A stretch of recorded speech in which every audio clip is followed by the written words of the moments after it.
यह सवाल बाद में, पहले जान बचा अपनी। और मैं एक तोते की बात मान लूं? मानना है तो मान, नहीं मानना है तो जा। मध्य भारत का एक छोटा सा गांव धनसारी, जहां पक्की सड़क की जगह कच्ची पगडंडियां थी। हर दरवाजे पर किस्मत की मार की कोई न कोई निशानी थी। इस गांव में रहता था एक लकड़हारा भैरव। घर के अंदर एक पुरानी कुल्हाड़ी, घर टूटा फूटा, कर्ज की बोझ भरी, पर आंखों में एक जिद थी जो टूटने का नाम ही नहीं लेती थी। सुनते हो, देवी के का आदमी कल रात फिर आया था। कह रहा था इस महीने का ब्याज नहीं मिला तो खेत के कागज ले जाएगा। ब्याज दे दूंगा। आज 10 मन लकड़ी काट के लाऊंगा। बाजार में दाम ठीक चल रहे हैं। यही तो कहते हो हर बार। तारा की फीस 3 महीने से बाकी है। मेरी दवाई खत्म हुई पिछले हफ्ते, और ऊपर से देवकी का कर्ज हर महीने बढ़ता ही जा रहा है। कनकी, जब तक यह हाथ है तब तक चलेगा। मैं हार नहीं मानूंगा। हराने की बात नहीं कर रही, थकने की बात कर रही हूँ। तारा ऊपर की चारपाई से ये सब सुन रही थी। वो चुपचाप नीचे उतरी। बाबूजी, आज जल्दी आना, कल से परीक्षा है मेरी। आऊंगा बेटा, शाम होने से पहले जरूर आऊंगा। भैरव निकला। कनकी दरवाजे पर खड़ी रही, देखती रही जब तक वो मोड़ के पार नहीं हो गया। थोड़ी देर बाद जंगल के रास्ते पर भैरव अकेला था।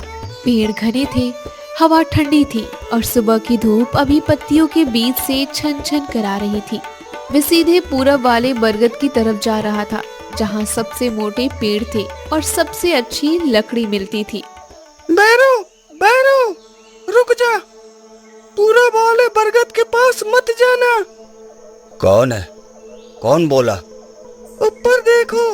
भैरव ने ऊपर देखा। एक बड़ा चमकदार हरा तोता बरगद की डाल पर बैठा था। उसकी आंखें लाल नहीं, सुनहरी थी, जैसे कोई दीपक भीतर से जल रहा हो। तो बोला, एक तोता मुझसे बात कर रहा है। हाँ, मैं बोला, और मेरी बात ध्यान से सुन। पूरब वाले बरगद के नीचे देवकू के 2 आदमी छुपे हैं। वो तुझे मारकर तेरे जमीन के कागज छीनना चाहते हैं। यह कैसे जानता है तू? यह सवाल बाद में, पहले जान बचा अपनी। और मैं एक तोते की बात मान लूं? मानना है तो मान, नहीं मानना है तो जा। पर जो उस बरगद के पास होगा उसकी जिम्मेदारी मेरी नहीं। भैरव कुछ पल तोते को देखता रहा। कुछ था उस आवाज में, एक जानी पहचानी गर्माहट जो वो समझ नहीं पाया। उसने पगडंडी बदली। शाम को जब भैरव लौटा तो गांव में शोर था। बुढ़े लालिया को पूरब वाले बरगद के पास किसी ने मारा था। उसकी जमीन के कागजात गायब। लोग उसे उठाकर ले जा रहे थे। अगर मैं उस रास्ते गया होता तो आज मेरी जगह लालिया नहीं, मैं होता। भैरव रास्ते में खड़ा रहा। उसके पांव थरथराए। उस रात भैरव नहीं सोया, छत को देखता रहा और उस तोते की सुनहरी आंखें उसके जहन में घूमती रहीं। उसी दिन दोपहर को जब भैरव जंगल में था, कनकी घर में बेचैन थी। उसने आज उस टूटी हुई चौखट के पीछे से एक पुरानी जर्जर डायरी निकाली थी। पन्ने पीड़े पड़ चुके थे, स्याही धुंधली हो गई थी, पर जो लिखा था वो उसे जबानी याद था। तारा अंदर आई। ये क्या है अम्मा, इतनी पुरानी डायरी? कुछ नहीं, तू बाहर जा। अम्मा, मैं 17 साल की हूँ, घर की बातें जाननी चाहिए मुझे। बताओ क्या हुआ?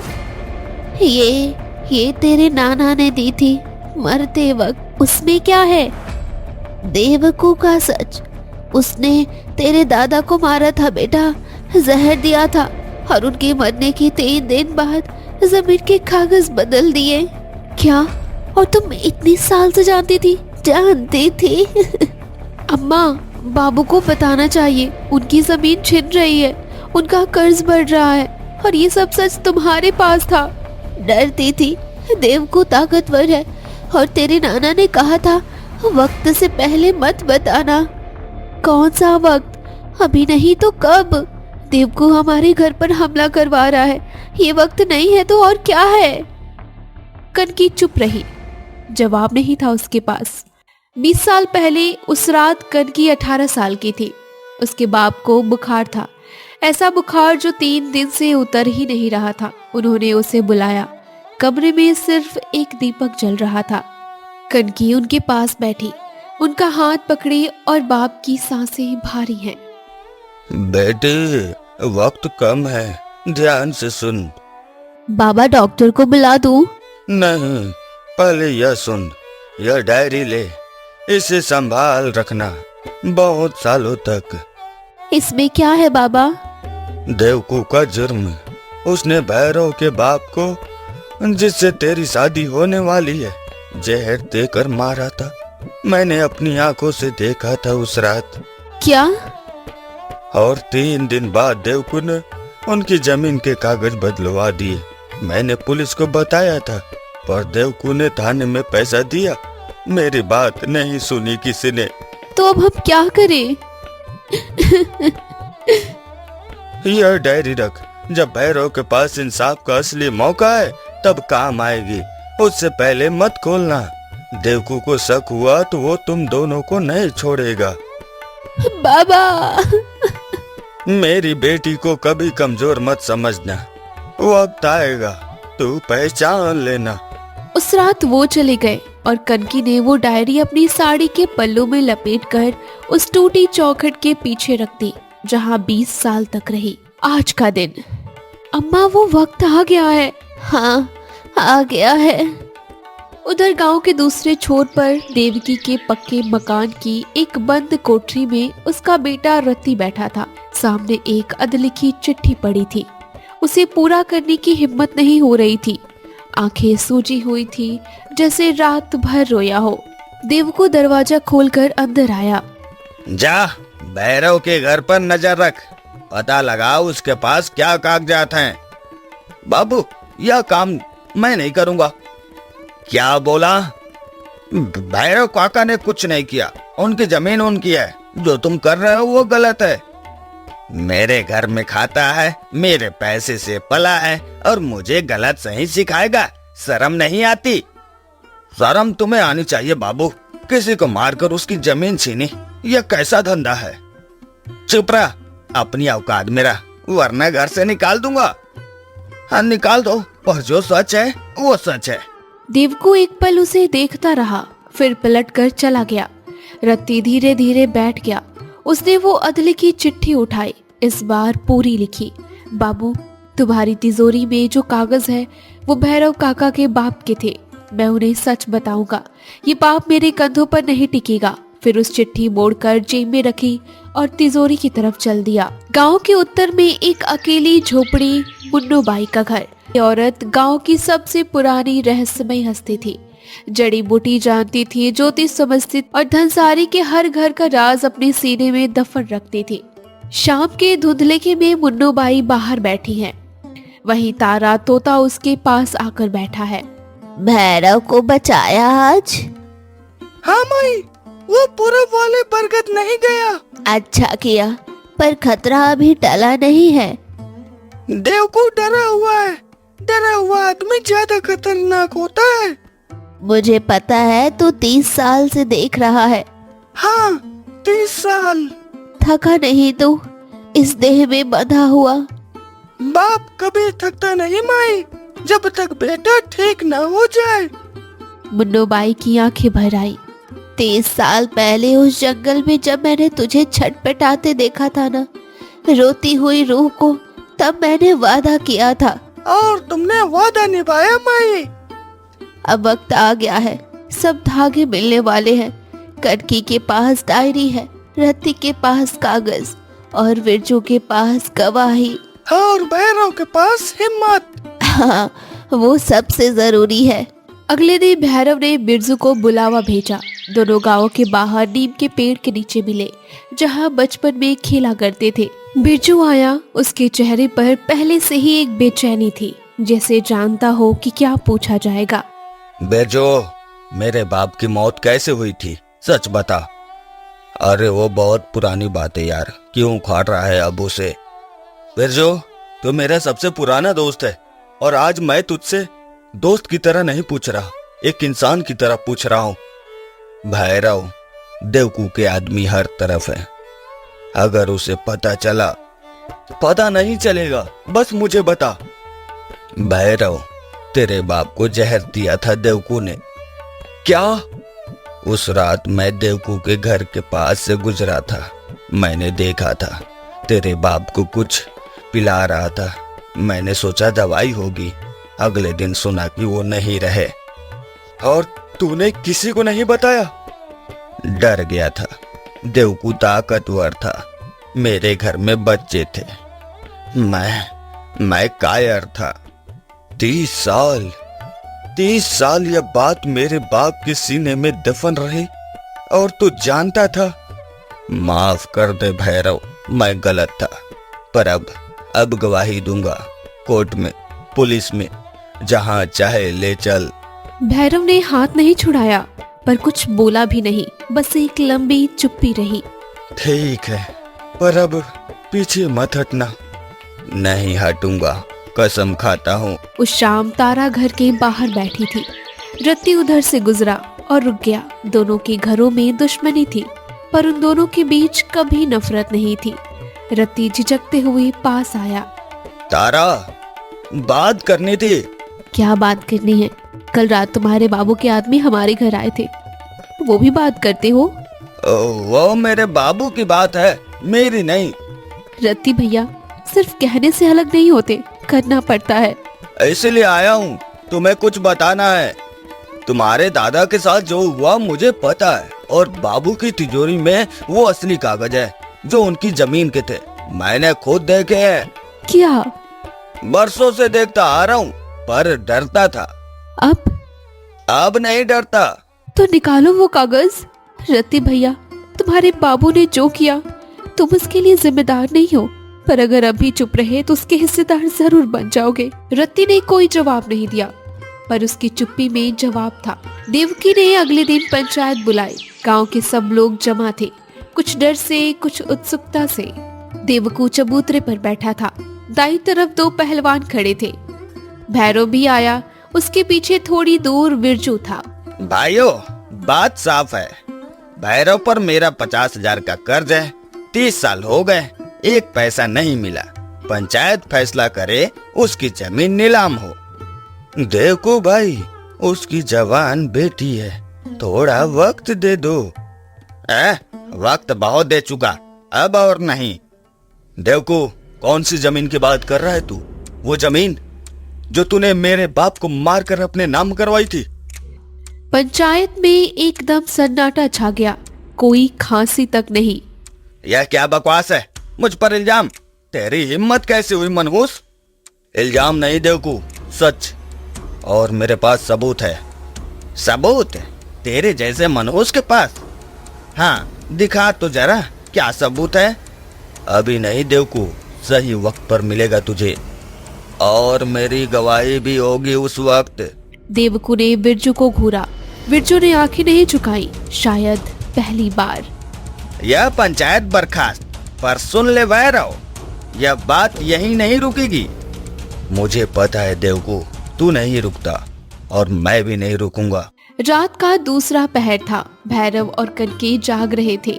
तारा ऊपर सो गई थी। दीपक की टिमटिमाती रोशनी में दोनों धीमी आवाज में बातें कर रहे थे। कनकी ने डायरी निकाली, वही जो बरसों से छिपी थी। सुनते हो, मुझे कुछ बताना है, बहुत जरूरी है। बोलो। ये डायरी मेरे बाबा ने दी थी मरते वक्त। इसमें देवकू का पूरा जुर्म है, वो सब जो उसने तुम्हारे बाप के साथ किया। तुम्हें कब से पता था? शादी से पहले। 20 साल? मुझे माफ करो, बाबा ने कहा था वक्त से पहले मत बताना, और मैं डरती थी कि तुम टूट जाओगे। कनकी, मैं नाराज नहीं, तूने बचाने के लिए रखा था, हमें बचाने के लिए, पर अब। तभी दरवाजा जोर से धड़धड़ाया। डायरी छुपाओ जल्दी। हाँ? दरवाजा फिर धड़धड़ाया, इस बार और जोर से। दरवाजा खोल भैरव, देवकू सेठ का काम है। कौन है रात को? खोल नहीं तो तोड़ देंगे। दरवाजा खुला, 2 बड़े आदमी घुसे, हाथों में लाठियां थी। वो डायरी दे दे जो तेरी बीबी के पास है, चुपचाप दे दे, वरना घर जलाएंगे। कौन सी डायरी? क्या बकवास है? देवकू का गुर्गा डायरी ढूंढने लगे। तभी वहाँ वो तोता आ गया। उसने चुपके से भैरव को बोला, भैरव, पिछले दरवाजे से निकल अभी। चलो तारा को उठाओ। तीनों पिछले दरवाजे से निकले। रात का अंधेरा था, पर भैरव के पांव जंगल का रास्ता जानते थे। तीनों हाँफते दौड़ते मुन्नो बाई की झोपड़ी तक पहुंचे। दरवाजा पहले से खुला था। अंदर एक दीपक जल रहा था। मुन्नो बाई बैठी थी जैसे उसे पता था। तीनों अंदर घुसे। सांसें तेज थी, पैर थके हुए थे। आ जाओ, बैठो, पानी पियो पहले।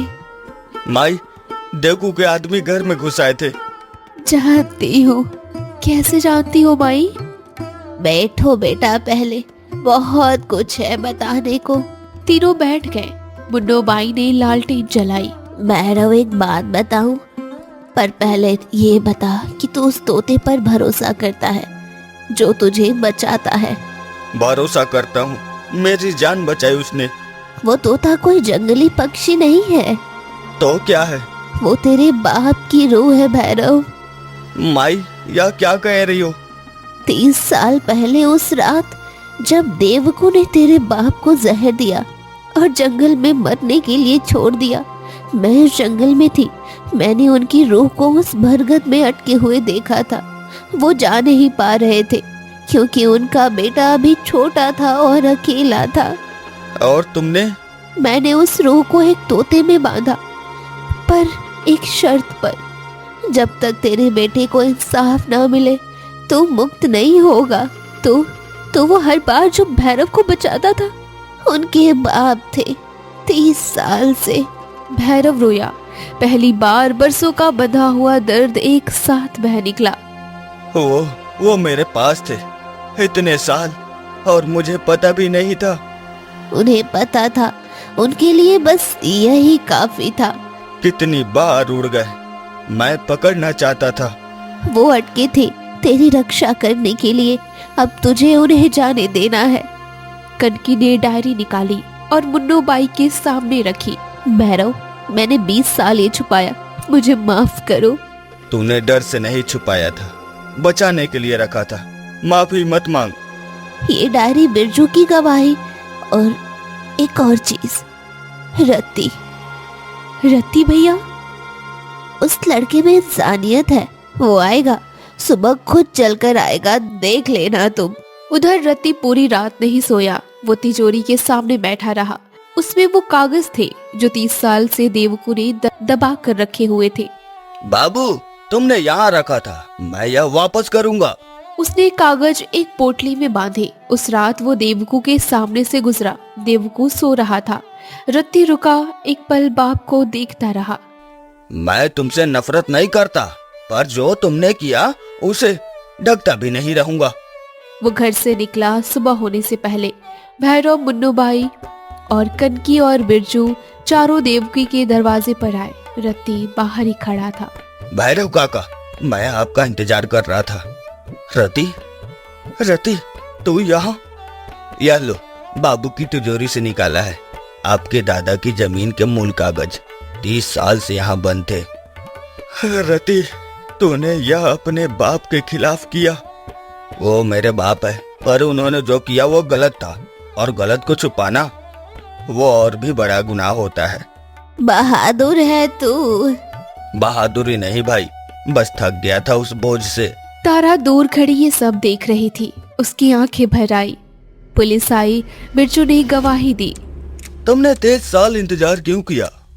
डरता था साहब, पर अब नहीं। कनकी की डायरी खोली गई। रत्ती के लिए मूल कागज मिलाए गए। देखो, यह दस्तावेज तुम्हारी तिजोरी से निकले हैं। इन पर तुम्हारी मुहर है और असली मालिक का नाम भी है। यह झूठ है। इन लोगों ने मिलकर मुझे फंसाया है। देखो, 5 गवाह, मूल दस्तावेज और एक डायरी जो 20 साल से सच बोल रही थी। अब बचोगे कैसे? मैंने सोचा था किसी को पता नहीं चलेगा, कभी नहीं। पता चलता है देवकू, हमेशा चलता है। आखिरकार देवकू को गिरफ्तार कर लिया गया। इंसाफ हो गया। हाँ माई। देवकू के गिरफ्तार होते ही अगली रात भैरव चुपचाप जंगल की तरफ चल पड़ा। उसे पता नहीं था क्यों, पर पांव अपने आप चले। पगडंडी जानी पहचानी थी। पूरब वाला बरगद, वही डाल, वही तोता, बिल्कुल स्थिर, सुनहरी आंखें। भैरव रुका, उसकी सांसें धीमी हो गई। बाबू, हाँ बेटे। तुम इतने साल मेरे पास थे और मुझे पता भी नहीं था। पता होना जरूरी नहीं था, तू ठीक था, बस यही जरूरी था। अब जाओगे? हाँ, इंसाफ हो गया, मेरी रूह अब मुक्त हो सकती है। नहीं बाबू, मत जाओ अभी। मुझे बहुत कुछ पूछना था, बचपन से आज तक बहुत कुछ कहना था। पूछ। क्या क्या तुमने मुझे माफ किया कि मैं तुम्हारे लिए कुछ नहीं कर पाया, तुम्हारी कब्र पर नहीं गया, तुम्हारा नाम जबान पर नहीं लिया? भैरव, बाप को बेटे से माफी नहीं चाहिए होती। जब भी तू सुबह उठा, जब भी तूने कुल्हाड़ी उठाई, जब भी कनकी का हाथ थामा, जब भी तारा के सिर पर हाथ फेरा, वो सब मेरी ही याद थी। मुझे माफ कर दो बाबू।